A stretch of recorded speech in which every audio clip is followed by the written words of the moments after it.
6 April हा भारतीय जनता पार्टीचा स्थापना दिन. मोठ्या प्रमाणात देशभरामध्ये कार्यकर्ते आपल्या घरावरचा मागच्या वर्षीचा झेंडा बदलणं, आपल्या घरी लोकांना चहाला बोलवणं, कार्यालयातला झेंडा बदलणं आणि काही ना काही संकल्प करणं असं करत असतो. यावेळेला काल 6 एप्रिल आम्ही आमच्या घरावर झेंडे लावले, पण आज रविवार सोयीचा म्हणून शहरातल्या 10,000 कार्यकर्त्यांनी, ज्याची आठवडाभर तयारी खूप झाली, 25 घरं केल्याशिवाय घरी जायचं नाही. अशी 2.5 लाख घरं करायची. प्रत्येक घरामध्ये 4 मतदार असतील तर 10 लाख मतदारांना, 21 लाखाच्या अगेन्स्ट 10 लाख मतदारांना एका दिवशी संपर्क करायची खूप ॲम्बिशियस महत्त्वाकांक्षी योजना आखली. आणि ती व्यवहारातील याचं उदाहरण ज्या श्याम देशपांडे नावाच्या नेत्याच्या घरी मिळालं आहे, तो ऑलरेडी त्याची 25 घरं करायला बाहेर पडला आहे.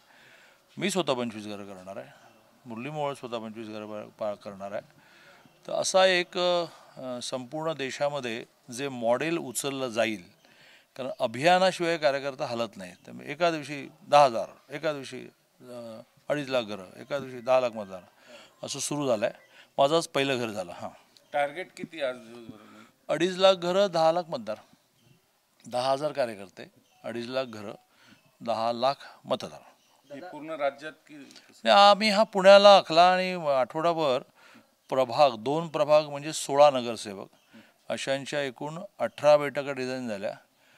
शेवटच्या 3 बैठकांच्या वेळेला वडगावमध्ये नगरसेविका सावंत यांचं निधन झाल्यामुळे त्या 3 राहिल्या, पण 15 झाल्या.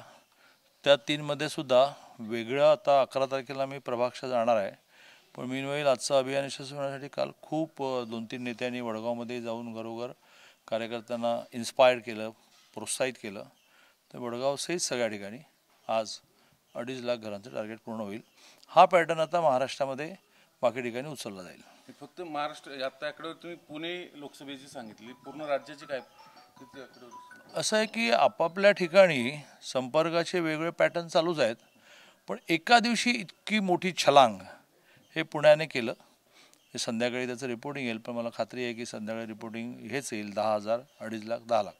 दादा, प्रचाराची रणधुमाळी कशी? कारण की आज तुम्ही स्वतः आहात, बावनकुळे साहेब देखील आज याच अभियानात उतरले आहेत. एकंदरीत शहरामध्ये आपण कसा प्रचार करतोय, कसा लोकांपर्यंत पोहोचायचा प्रयत्न? पहिलं तर आम्ही संघटनात्मक स्ट्रक्चर पूर्ण बांधून घेतलं.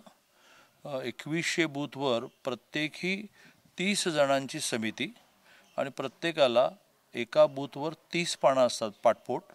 त्यातलं एका साईडचं पान एकाला, ज्याच्यावर साधारणतः 5 कुटुंब असतात. हे स्ट्रक्चर जवळजवळ पूर्ण झालं. त्याच्यानंतर आम्ही 6च्या 6 विधानसभांच्या सर्वपक्षीय 2-2 तासांच्या 200 संख्येच्या बैठका केल्या की त्यात सर्वपक्षीय समन्वय कसा राहिला पाहिजे. मग आता 16 नगरसेवकांचे 4 आणि 4 8 नगरसेवकांचा 2 प्रभाग अशा बैठका एक हाती मी पूर्ण केल्या की ज्यात घरोघर फिरताना काय प्रश्न येतात, गैरसमज काय आहेत, कसे दूर केले पाहिजेत. आणि त्यामुळे आता हळूहळू सभांकडे जाऊ. आता आम्ही प्रभागातल्या नागरिकांचं एकत्रीकरण असे 2 केले कोथरूडात. एक बाणेर बालेवाडीत केलं, त्याला 2,000 लोक होते, आणि एक प्रभाग 12चं केलं, त्याला 1,200 जण होते. आता सगळ्या प्रभागांना असं म्हटलं आहे, 33 प्रभाग इथे येतात, 33 तरी 1,000-1,200ची संमेलनं झाली पाहिजेत. मग कॉलन्यांमध्ये जाऊ, कॉलनी मिटिंग, मग कॉर्नरला जाऊ, कॉर्नर मिटिंग, मग मोठ्या सभेकडे जाऊ, मोठी सभा, असं हळूहळू ते डेव्हलप होत जाईल. त्यावेळेला एक बरं झालं की वेळ खूप मिळाला. हां दादा, एक राजकीय प्रश्न आहे. तुमचे जुने मित्र आणि नेते एकनाथ खडसे हे स्वगृही परतण्याचे संदेश करत कालपासून ते स्वतः बोलले. हो, चांगलं आहे, आनंद आहे ना. असं आहे, माणसांच्या जगात एकदा निर्णय झाला की पुन्हा बदल नाही, असं कधी करता येत नाही, असं कधी करू नये. असं केलं ते अन्यायकारक होतं. त्या वेळेला काही घटना घडली तर निर्णय निगेटिव्ह होतो, काळाच्या ओघात त्याचं पॉझिटिव्ह होतं. म्हणजे बावनकुळेजी हे त्याचं मोठं उदाहरण आहे की बावनकुळेजींचं 2019ला त्यांचं तिकीट नाकारलं गेलं. 1 मिनिटाची पण खळखळ न करता from the very next day ते पार्टीच्या कामामध्ये लागले. काळाच्या ओघात ते पुन्हा आमदारही झाले, राज्याचे अध्यक्ष झाले. मग असं म्हणणार का की मग बावनकुळेजींना काही ना काही कारण घडलं होतं, मग तिकीट नाकारलं, आता पुन्हा राज्याचं अध्यक्ष केलं? माणसांच्या जगामध्ये चूक झाली तर शिक्षा, आणि ती चूक नीट झाल्यानंतर पुन्हा एकदा बक्षीस, असं असलं तरच संघटन वाढतं, अदरवाईज संघटना लयाला जातात. हां, त्यांच्या दृष्टीने पार्टीमध्ये पुन्हा येणं मोठं बक्षीस आहे, मोठं बक्षीस.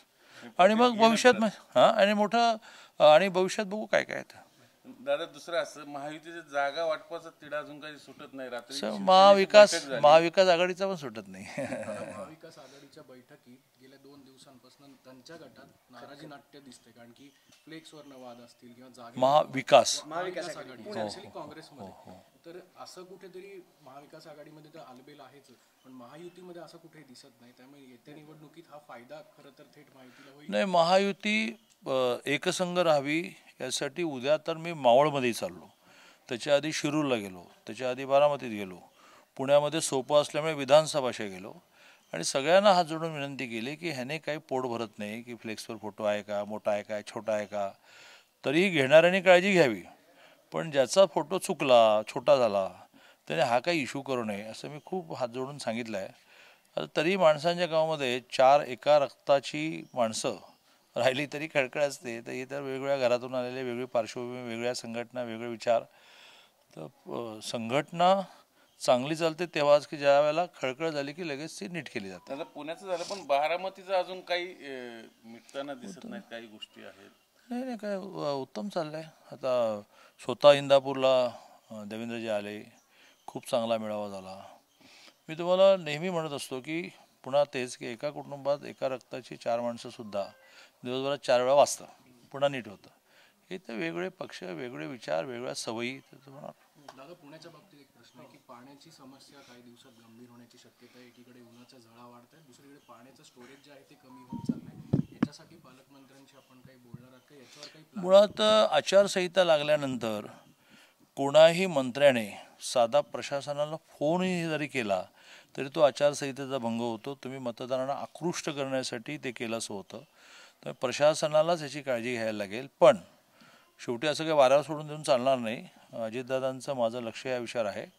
ऊन भयंकर आहे. एकच बरी बाब आहे की पूर्वी हवामान खात्याचे अंदाज चुकायचे, ते आता परफेक्ट येत आहेत आणि हवामान खातं असं म्हणतं की यावेळेला पाऊस लवकर आहे आणि चांगला आहे.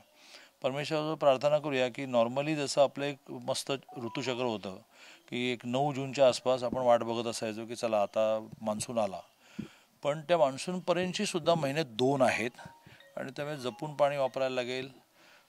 माझी जेवढी माहिती आहे, मी पालकमंत्री होतो आणि आताही मी मंत्री आहे, त्यामुळे माझी जेवढी माहिती आहे तेवढी एवढा प्रॉब्लेम जो सोलापूर जिल्ह्याला येईल, कारण भयंकर उजनीचं पाणी हे मायनसमध्ये गेलं आहे, तेवढा प्रॉब्लेम इथे येईल असं मला वाटत नाही. दादा, पुण्यातलं लायगुडी हॉस्पिटल कोरोना काळात वाचलं होतं, पण आता पुन्हा एकदा त्याच्या खासगीकरणाचा घाट घातला जातोय. महापालिकेचं हॉस्पिटल आहे तिकडे, त्या भागातलं एकमेव हॉस्पिटल आहे. माहिती नाही, माहिती घ्यायला लागेल. दादा, फक्त एक शेवटचा प्रश्न खडसे साहेबांच्या संदर्भातला आहे. खरं तर गिरीश महाजन आणि खडसे साहेबांचा वाद राष्ट्रवादीत गेल्यापासून पण जास्त वाद झाला होता, पण पुन्हा तो वाद उफळल्यावर भाजपला फटका बसेल जळगाव? नाही, भारतीय जनता पार्टीची सोय अशी आहे की त्या वेळेला कोणीतरी महाराष्ट्रामध्ये, देशामध्ये असा असतो की जो सगळे वाद हे अतिशय लिलाय संपवतो. एक काळ वसंतराव भागवत नावाचे सगळ्यांचे बाप होते, मग प्रमोदजी होते, गोपीनाथराव होते, तिथे गेले की विषय संपायचे. आता हे स्थान देवेंद्रजींचं आहे आणि देवेंद्रजींमध्ये काय परमेश्वरी गुण आहेत माहिती नाही, पण अतिशय लिलया, अतिशय सहजपणे ह्याला घेऊन बस, त्याला घेऊन बस, त्याला काही भविष्यातलं आश्वासन द्या आणि त्यांच्यावर विश्वास असतो की यांनी आश्वासन दिलं नाही पूर्ण करणार. त्यामुळे प्रश्न तर निर्माण होत असतात, ते देवेंद्रजी सोडवतील. पण आता खडसे आता आलेत किंवा तावडे दिल्लीतनं जास्त ऍक्टिव्ह होतात, मग पुन्हा काहीतरी एक ट्रान्झिशन फेज आहे प्रदेश भाजपात, अशी चर्चा सुरू झाली. काही नाही, जे न देखे रवी, जे सूर्य बघत नाही ते देखे पत्रकार. त्यामुळे तुम्हाला ते माहिती, मला काय माहिती नाही. मध्ये मध्ये मला भेटून मलाही सांगत चला, म्हणजे मी पण अपडेट होईल.